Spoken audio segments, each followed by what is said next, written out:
बिस्मिल्लाहिर्रहमानिर्रहीम, अस्सलाम वालेकुम। Welcome to quick review. और क्विक रिव्यू के करंट अफेयर सीरीज़ के अंदर आपका वेलकम है। और करंट अफेयर्स में आज हम डिस्कस करने जा रहे हैं जी, जो पीएम शहबाज शरीफ साहब हैं उनका जो चाइना का विज़िट रहा इसको, और देखते हैं कि जो पीएम साहब का 5 दिन का जो है ये एक तवील विज़िट रहा, तो इसके अंदर क्या बातचीत हुई और इसके कुछ मेजर जो हैं वो टेक अवेज लेने की कोशिश करते हैं। ठीक है, PM Shahbaz Sharif 5 days visit to China. ठीक है, और इसे जो जिस कॉन्टेक्स्ट के अंदर देखा जा रहा है वो CPEC के कॉन्टेक्स्ट के अंदर देखा जा रहा है। तो CPEC a new phase of development, कि अगर जो है वो इसकी ऊपर काम स्टार्ट होता है दोबारा से CPEC के ऊपर, तो खास करके इसके फेज़ 2 को लेके बहुत ज़्यादा जो है चहमगोइयाँ की जा रही थी पहले कि भाई शायद फेज़ 2 जो है स्टार्ट ना हो सके या डिले हो जाए, या वो जो है पाकिस्तान जैसे उसके रिलेशंस चाइना के साथ चल रहे थे अब वैसे नहीं रहे। ठीक है, बहुत सारी बातें की जा रही थी। तो अब ये कहा जा रहा है कि भाई फेज़ 2 पे जो है वो चाइना एग्री हो चुका है और ये फेज़ 2 जो है अब स्टार्ट हो जाएगा। तो ये एक अच्छी न्यूज़ है। ज़ाहिर बात है पाकिस्तान के ऐसे हालात में जहाँ पे हम देख रहे हैं बहुत ज़्यादा मुश्किल हालात है, तो वहाँ पे ये 5 डे का टूर क्यों रहा, किस लिए अहम रहा, और ख़ास करके ऐसा इंपॉर्टेंट क्या था कि जिसमें जो है वो इन्हें बजट से पहले जाना पड़ा और इवन बजट को भी जो है वो डिले करना पड़ा। तो इसको डिस्कस करते हैं कि भाई ये क्यों इतना ज़्यादा इंपॉर्टेंट रहा CPEC के कॉन्टेक्स्ट के अंदर। ठीक है, और एज ए होल अगर हम देखते हैं तो ये क्यों इंपॉर्टेंट रहा। अब देखिए, सबसे पहले अगर हम विजिट की डेट देखते हैं तो शहबाज शरीफ साहब जो है वो एक बड़े डेलीगेशन के साथ, ठीक है, यानी तकरीबन उनकी कैबिनेट के 90% मेंबर्स जो है वो इसके अंदर गए हैं। 90% मेंबर्स जो है वो गए हैं और साथ में बाकी जो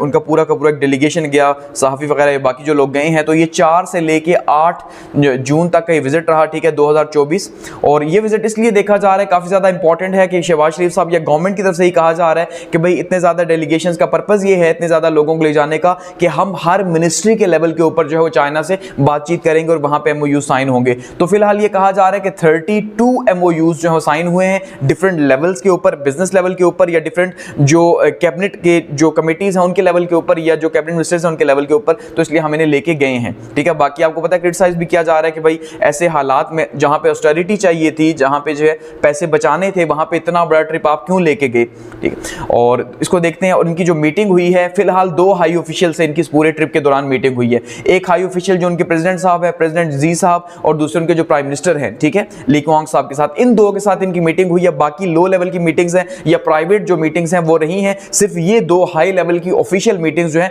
वो रही हैं और जिनके अंदर CPEC के हवाले से या बाकी MOUs के हवाले से बातचीत की गई। अब चाइना, आपको पता है कि भाई चाइना हमारे लिए क्यों इंपॉर्टेंट है, क्योंकि चाइना और हम चाइना के लिए क्यों इंपॉर्टेंट है। ऐसा नहीं है कि सिर्फ चाइना ही हमारे लिए इंपॉर्टेंट है। उसने अगर हमें स्टेट विजिट पे बुलाया, ये कहा जा रहा है कि भाई इन्विटेशन दिया, स्टेट विजिट पे नहीं, उन्होंने इन्विटेशन दिया है। तो इसीलिए क्योंकि यहां पे उन्होंने 28 US बिलियन डॉलर्स जो है वो लगा चुके हैं। 28 बिलियन डॉलर्स जो है वो इस टाइम तक इन्वेस्ट कर चुके हैं CPEC के थ्रू। और जो टोटल प्रोजेक्ट है जो एस्टिमेट किया गया है वो 62 बिलियन डॉलर्स का है। चाइना पाकिस्तान इकोनॉमिक जो कॉरिडोर है उसका, यानी 62 बिलियन टोटल इसकी लागत आएगी। ये पूरा जो फेज 1 फेज 2 पूरा डेवलप होगा। तो 62 बिलियन एक बहुत बड़ा मेगा प्रोजेक्ट है डॉलर्स का, और जितने इन्वेस्ट हो चुके हैं 28 हैं। तो अल्टीमेटली अब वो इस टाइम पे आधे में है। अब ऐसा भी पॉसिबल नहीं है कि वो 28 बिलियन डॉलर छोड़ के तो यहां से पाकिस्तान को पूछे ही ना, तो ऐसा नहीं है। ठीक है, तो ये गिव एंड टेक का हिसाब किताब है और दोनों के लिए विन विन कंडीशन है, आपको पता है। और CPEC क्या है जी, जो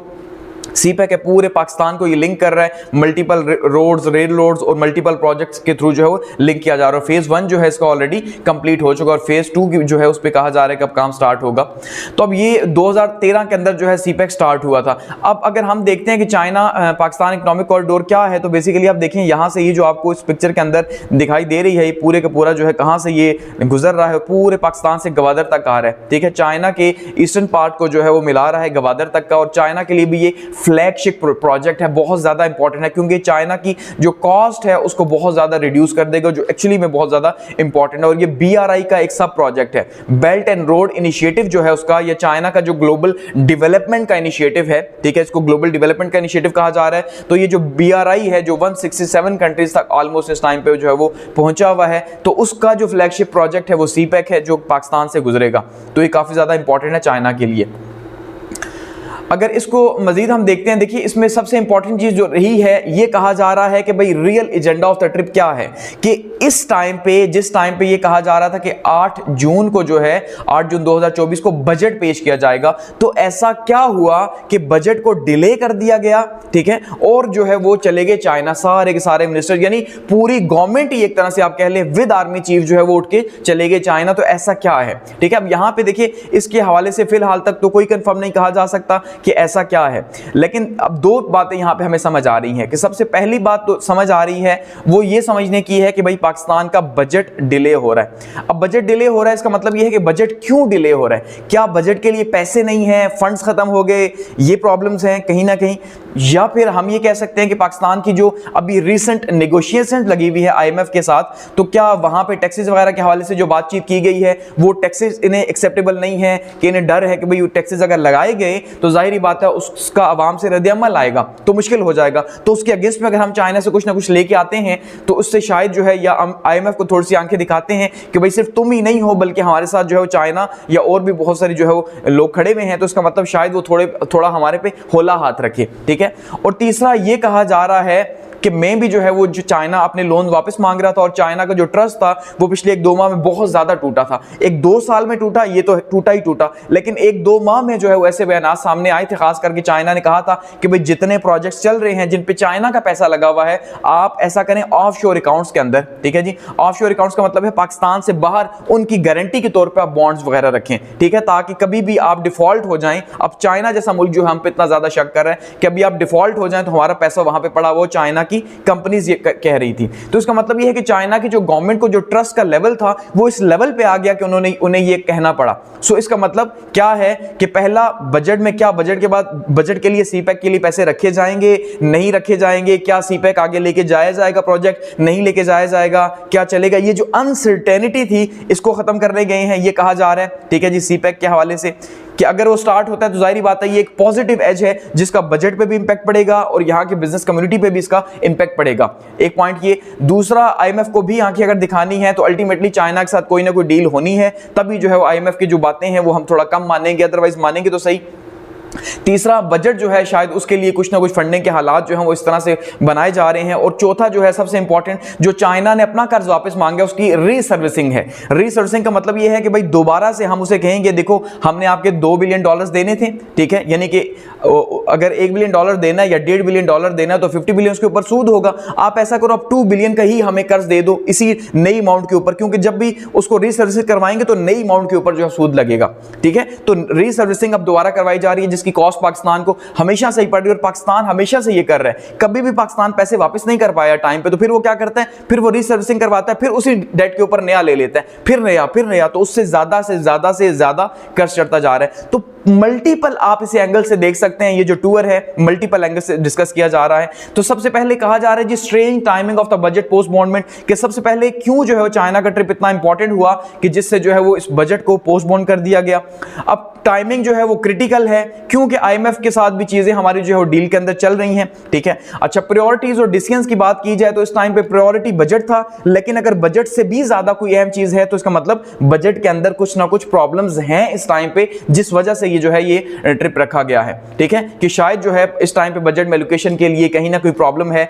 और दूसरा ये कहा जा रहा है कि भाई इकोनॉमिक सर्वे जो है उसके भी टारगेट्स मीट करने हैं, तो अल्टीमेटली बजट जो है वो काफी ज्यादा क्रूशियल होगा। और पॉसिबल रैशनल्स क्या हो सकते हैं, यही हो सकते हैं जो मैंने आपको बताए हैं कि भाई शायद जो है वो आईएमएफ के ऊपर थोड़ा प्रेशर डालने के लिए, बजट को थोड़ा सा फ्लेक्सिबल बनाने के लिए, सीपैक का फ्यूचर जानने के लिए, उसके पैसे वगैरह, तो ये चीजें देखना। जबकि कहा यह जा रहा है कि भाई आईएमएफ जो टैक्सेशन लगाएगा वो भी अब काफी ज्यादा टफ है, जिसके अंदर जीएसटी जो है और इस तरह की बहुत सारी चीजें जो लगाई जाएंगी, पेट्रोल डीजल के ऊपर जो टैक्स लगाया जाएगा, तो शायद वो आवाम एक्सेप्टेबल ना करे। इसलिए हमें कहीं ना कहीं से कर्ज चाहिए ताकि थोड़ा सा हमारा प्रेशर रिड्यूस हो, वरना डॉलर शायद मजीद ऊपर चला जाए। तो ये इसलिए कहा जा रहा है। तो ये बायलैटरल जो एजेंडा है उसके पीछे बहुत सारी चीजें छुपी हुई हैं जो पाकिस्तान की तरफ से हैं, और चाइना भी ये महसूस कर रहा था कि पाकिस्तान जो है वो शायद चाइनीज ब्लॉक से कहीं निकल रहा है इंटरनेशनल रिलेशंस में, ठीक है। तो इसलिए उसे भी जो है वो होस्ट करना था 5 डे का ट्रिप, ताकि जो गलत फहमियां हैं, जो प्रॉब्लम्स हैं, उनको दूर किया जा सके, या शायद जो है कोशिश की जा सके दोबारा से चाइना को आगे लाने की। जबकि अब जो मेन फोकस यहां पे बताया गया पाकिस्तान के अंदर, वो कहा गया जी चाइनीज मॉडल को हम फॉलो करने जा रहे हैं, हम उसको कॉपी करने के लिए उसको जाके ऑब्जर्व करने जा रहे हैं, ठीक है, यानी कि मुशाहिदा करना। चाइनीज मॉडल का मुशाहिदा करना, यह कहा गया पाकिस्तान को कि भाई हम इतने लोग इसलिए लेके जा रहे हैं कि हमारे वहां पे एमओयू साइन होंगे, हम वहां पे डिफरेंट कंट्री जो उनकी सिटीज है वहां पे जाएंगे, उनकी जो इंडस्ट्रीज हैं उनके अंदर जाएंगे, उनके बिजनेस फोरम्स में जाके मीटिंग करेंगे, और ये सब हो रहा है, हुआ ऐसा ही है। तो ये वहां पे मल्टीपल प्लेसेस के ऊपर वो गए हैं, ठीक है, चाहे वो इंडस्ट्रीज हो, अगर वहां पे गए हैं, बिजनेस फोरम्स के अंदर मीटिंग्स हुई हैं वहां पे गए हैं, इसी तरह से जो स्टेट लेवल के ऊपर मीटिंग्स हुई हैं वहां पे गए हैं, ठीक है जी, आईटी को लेके, बाकी सिस्टम्स को लेके। तो पर्पस क्या था यहां पे बताने का कि भाई हम वहां से सीख के आएंगे और उस मॉडल को आके पाकिस्तान के ऊपर अप्लाई करेंगे, और जब भी यहां से कोई जाता है तो यही कहता है हम चाइनीज मॉडल को फॉलो करेंगे, लेकिन अल्टीमेटली चाइनीज मॉडल में सबसे पहली चीज, अगर हमें उस मॉडल को फॉलो करना है तो हमें अपना पॉलिटिकल सिस्टम सबसे पहले चेंज करना पड़ेगा, ठीक है। पॉलिटिकल सिस्टम, क्योंकि हमारा जो डेमोक्रेटिक पॉलिटिकल सिस्टम है बहुत ज्यादा ओपननेस के साथ, वो तो इसके फेवर में नहीं है, इसीलिए वहां पे चीजें डिफरेंट हैं। तो वहां पे तो डेमोक्रेसी है ही नहीं, तो जब तक गवर्नेंस का लेवल ही ऊपर से सेट नहीं होगा तो नीचे कैसे चाइनीज मॉडल को फॉलो किया जा सकता है। तो शायद ये हम बार बार, हमारा जो भी बंदा वहां जाता है वो यही कहता है हम उसे कॉपी करेंगे, लेकिन वो नहीं कर पाता, क्योंकि उनका मॉडल बहुत डिफरेंट है। गो कि अब यहां पे भी कोशिश की जा रही है, जैसे अब ब्लैक लॉ पंजाब के अंदर पास हुआ, या यहां पे भी अब कहा जा रहा है कि फायरवॉल वगैरह इंस्टॉल होगी तो हम जो है वो सोशल मीडिया भी कंट्रोल होगा, सब चीजें कंट्रोल होंगी जैसे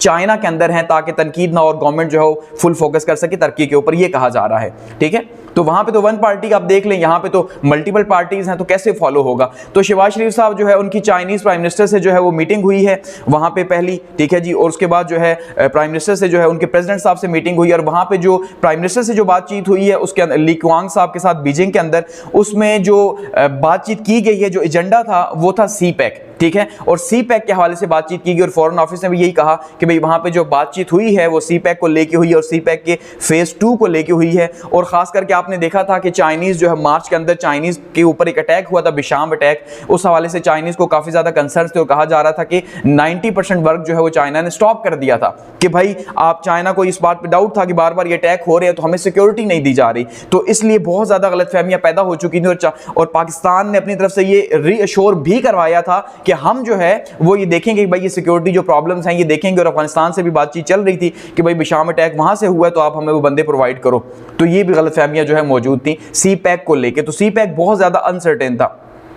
तो यहां पे जो है फॉरेन ऑफिस ने क्या कहा जी कि पर्पस क्या है जी, डेलीगेशन लेवल टॉक्स जो है वो हुई हैं यहां पे जब ये बातचीत की गई है, और इसके साथ साथ फिर इन्होंने जो है वो साइंस पार्क का भी विजिट किया शहबाज शरीफ साहब ने, चाइनाज सिलिकॉन वैली का भी विजिट किया बीजिंग के अंदर, ठीक है, और जहां पे चाइनाज के जो टेक स्टार्टअप्स हैं उनसे मीटिंग की है, जैसे यहां पे आपको ये दिखाई दे रहा है, खास करके हवावे जो है उसके हेडक्वार्टर गए हैं और वहां उन्हें जाके दावत दे के, और ये काफी इंपॉर्टेंट है, सबसे इंपॉर्टेंट जो इनकी प्राइवेट लेवल की मीटिंग रही वो हवावे साथ ही रही, ठीक है। अब इसको शुकूक शुबहा से भी देखा जा रहा है, लेकिन अच्छी सोच से भी देखा जा रहा है। शुकूक शुबहा से ये है कि हवावे जो है वो उसने वहां पे एक पूरा सिक्योरिटी सिस्टम चाइना के अंदर इंस्टॉल किया हुआ है, या जैसे उसको काफी ज्यादा इसमें महारत है कि अमेरिकन के भी वो डेटा चोरी करता रहा, आपको पता है अमेरिका में बैन कर दिया था फिर हवावे को, तो वही कहा जा रहा है कि शायद पाकिस्तान के अंदर भी वो मॉडल जो है फायरवॉल के थ्रू यहाँ पे अप्लाई किया जाएगा, ताकि हर जो सोशल मीडिया है उसके ऊपर जो है वो नजर रखी जा सके, और हर एक्टिविटी स्टेट की उसके ऊपर नजर रखी जा सके। दूसरा, इन्होंने हवावे को इस बात पे कहा कि भाई आप आके यहाँ पे हर सेक्टर के अंदर,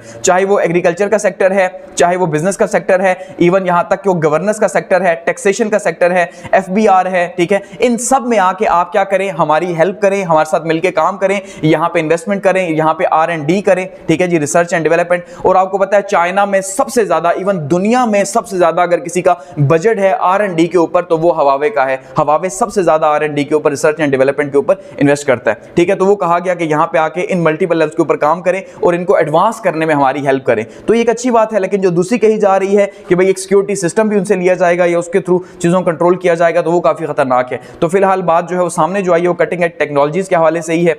और साथ में कहा गया जी चाइनीज प्राइम मिनिस्टर साहब की तरफ से ये प्राइवेट लोगों को मिलते हुए कि भाई हमारा जो फोकस है वो क्या होगा कि हम रीअश्योर करेंगे अपनी गवर्नेंस को, खास करके जो चाइनीज प्रोजेक्ट हैं, ठीक है जी, जो चाइनीज प्रोजेक्ट हैं उन पे जहां जहां पे हमें आपको शक है कि करप्शन है, वहां पे आपको शक है कि हमारी सिक्योरिटी हम उन्हें बेहतर तरीके से नहीं दे रहे, हम उन्हें हैंडल नहीं कर पा रहे, तो इन सारी चीजों के ऊपर अपनी गवर्नेंस को हम बेहतर करेंगे ताकि आपके ये जो इश्यूज हैं ये रिजॉल्व किए जा सके। तो ये एश्योरिटी उन्हें दिलाई गई है। अब पाकिस्तानी डेलीगेशन भी जैसे मैंने कहा छोटा सा नहीं था, इसके अंदर फॉरेन मिनिस्टर साक डार शामिल थे, फाइनेंस मिनिस्टर ख्वाजा आसिफ शामिल हैं, प्लानिंग मिनिस्टर एहसन इकबाल शामिल हैं, ठीक है जी, फाइनेंस मिनिस्टर मोहम्मद औरंगजेब शामिल है, पेट्रोलियम मिनिस्टर मुसद्दिक मलिक शामिल हैं, ठीक है, इंफॉर्मेशन के अताउल्लाह तारिक साहब जो है शामिल हैं, फूड एंड सिक्योरिटी के राना तनवीर साहब जो है शामिल हैं, और कॉमर्स के जाम कमाल साहब जो है शामिल हैं, प्राइवेटाइजेशन के अब्दुल हलीम खान शामिल हैं, IT के शजा फातिमा जो है ख्वाजा शामिल हैं। तो ये काफ़ी ज़्यादा यानी कि बहुत ज़्यादा लोग जो गए हैं और ये कहा जा रहा है कि ये मल्टीपल लेवल्स के ऊपर जो है वो मीटिंग्स करेंगे और टॉक्स करेंगे और वहाँ से कुछ ना कुछ जो है वो लेके आएंगे। तो जो जाम कमाल साहब है उन्होंने कहा था कि 32 MOU साइन हुए, तो फिलहाल तक कहा जा रहा है 50+ MOUs जो है साइन हो चुके हैं। और PM शहबाज साहब की जो है वो प्रेसिडेंट साहब शी साहब के साथ भी मीटिंग हुई है, ये शी इसको पढ़ा जाता है।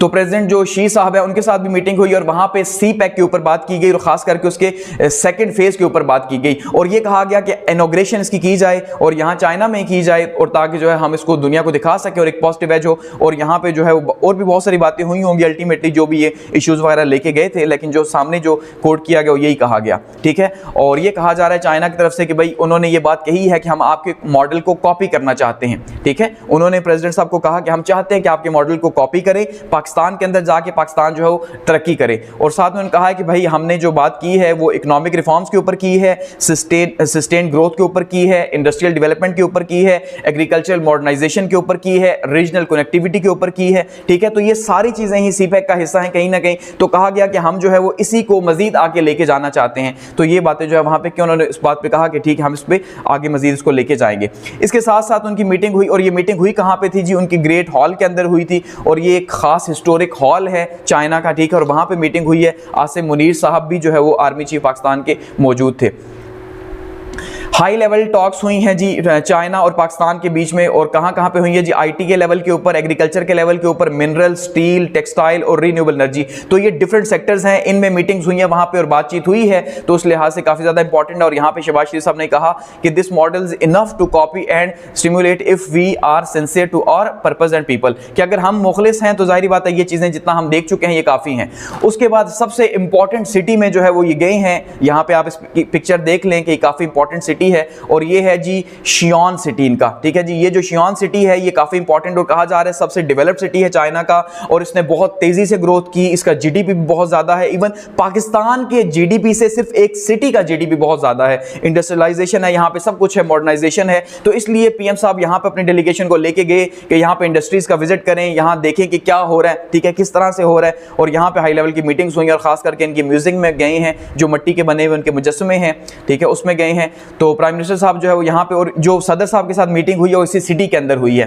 ठीक है। और यहाँ पे मॉडर्नाइजेशन के ऊपर बात हुई है क्योंकि ये शहर बहुत ज्यादा मॉडर्नाइज है। तो इससे वो लर्न करने की कोशिश की है कि भाई 80 की दहाई के बाद से जो शहर है एग्रीकल्चर के अंदर, इंडस्ट्री के अंदर, एजुकेशन के अंदर ये हब बना हुआ है और इसने बहुत ज्यादा जो है चाइना के डेवलपमेंट के अंदर अपना रोल प्ले किया। तो जो प्राइम मिनिस्टर साहब हैं वो अपने लोगों के साथ वहां पे गए और वहां पे उनसे सीखने की कोशिश की और उनके हिस्टोरिकल म्यूजियम के अंदर भी गए। टेराकोटा वॉरियर्स म्यूजियम जिसे कहा जाता है, टेराकोटा का मतलब होता है मिट्टी से बनी हुई चीजें। तो ये मिट्टी से बनी हुई जो चीजें थी वो उन्होंने वहां पे जाके देखी, उनकी हिस्ट्री को। तो ये काफ़ी ज़्यादा इंपॉर्टेंस थी इस टूर की, आप अगर कह सकते हैं, खास करके CPEC के हवाले से जो है। अब CPEC के हवाले से तो जो मेजर मीटिंग्स थी वो 2 ही थी, खास करके क्योंकि जाहिर बात उनका प्रेसिडेंशियल सिस्टम है। तो जो उनके सदर साहब से मुलाकात हुई उसके अंदर जो है वो CPEC के हवाले से जो शुकूक शुबहात थे उनके ऊपर बात की गई और जो प्राइम मिनिस्टर साहब के साथ, उनके वज़ीर-ए-आज़म साहब के साथ मीटिंग हुई उसमें जो है वो CPEC के हवाले से बात की गई। इसके अलावा जो बाकी उनकी मीटिंग्स हुई हैं 4 दिन की, वो सारी मीटिंग्स डिफरेंट जो है रही हैं, वो CPEC के हवाले से नहीं थी, लेकिन CPEC के अंदर इन्वेस्टमेंट्स के हवाले से जो है उन्होंने कोशिश की है किसी तरह से जो है उनको कहा जाए कि भाई आप यहाँ पे इन्वेस्ट करें डिफरेंट सेक्टर्स के अंदर। तो हाई क्वालिटी जो है उनको रीश्योर करवाई गई है कि भाई आप CPEC के ऊपर काम करें और हम वहाँ पे क्वालिटी को मेंटेन करेंगे। और 32 MOUs किए गए और सेकंड फेज की जो है वहाँ पे बात की गई है। और जैसे कहा जा रहा है कि भाई पाकिस्तान का जो एनुअल बजट है वो भी डिले हुआ और खास करके इसी को लेके हुआ। तो अब देखते हैं कि ये क्या जो है चीज़ें आगे बढ़ती हैं और कैसे जो है मजीद आगे जाती हैं। और ये जो टूर है शहबाज शरीफ साहब का, ये कितना कामयाब रहता है क्या FDI लाने में, क्योंकि सबसे बड़ा फोकस जो था इस टूर के दौरान वो यही था कि फॉरेन डायरेक्ट इन्वेस्टमेंट लाई जा सके। और फॉरेन डायरेक्ट इन्वेस्टमेंट तब भी आ सकती है कि जब आप उन्हें ये इंश्योरेंस करवाएंगे कि आपके पास जो इश्यूज नहीं है, या हम इश्यूज अगर हैं भी तो आपको जो है वो प्रॉब्लम नहीं होगी, खास करके सिक्योरिटी को लेके। इसीलिए कहा जा रहा है कि जो आसिम मुनीर साहब है उनको भी लेके गए हैं कि जो बिशाम अटैक था 3 चाइनीज इंजीनियर जहां पे मरे थे, ठीक है, तो उनके हवाले से उन्होंने जाके ब्रीफ किया सिक्योरिटी के हवाले से कि भाई हम सिक्योरिटी आपको देंगे, आप यहां पे आके इन्वेस्ट करें। तो सिक्योरिटी के हवाले से जो है वो लीड किया किसने जी, आसिम मुनीर साहब ने इस लेवल के ऊपर जाके यकीन दहानी करवाई है। तो अब होप्स हो जो है ना, ये कहा जा रहा है कि शायद जो है वो चीजें बेहतर हों, क्योंकि चाइना के बारे में वैसे भी कहा जाता है कि भाई पाकिस्तान और चाइना की जो स्ट्रेटेजिक पार्टनरशिप है वो all weather strategic partnership relationship है कि वो 1951 से स्टार्ट हुई और अब तक वो चल रही है। और उसके अंदर पहले तो हमारा जो स्ट्रेटेजिक इंटरेस्ट था वो ज़्यादा था, लेकिन अब आहिस्ता आहिस्ता जैसे जैसे चाइना ने इकोनॉमिकली ग्रो किया तो अब हमारा जो है वो उसके अंदर भी है। Political, security, economic, trade, people to people relation, इसके हवाले से जो है वो कहा जा रहा है कि अभी हमारा आगे जो है इरादा है इन चीज़ों को आगे लेके जाने का। तो ये मामलात हैं CPEC को लेके। अब देखते हैं कि आगे जो है वो कितना इंपॉर्टेंट रहता है ये और कैसे जो है चीज़ों को आगे लेके चलते हैं। ठीक है जी, तो इसको यहाँ पे क्लोज करते हैं। Thanks for watching.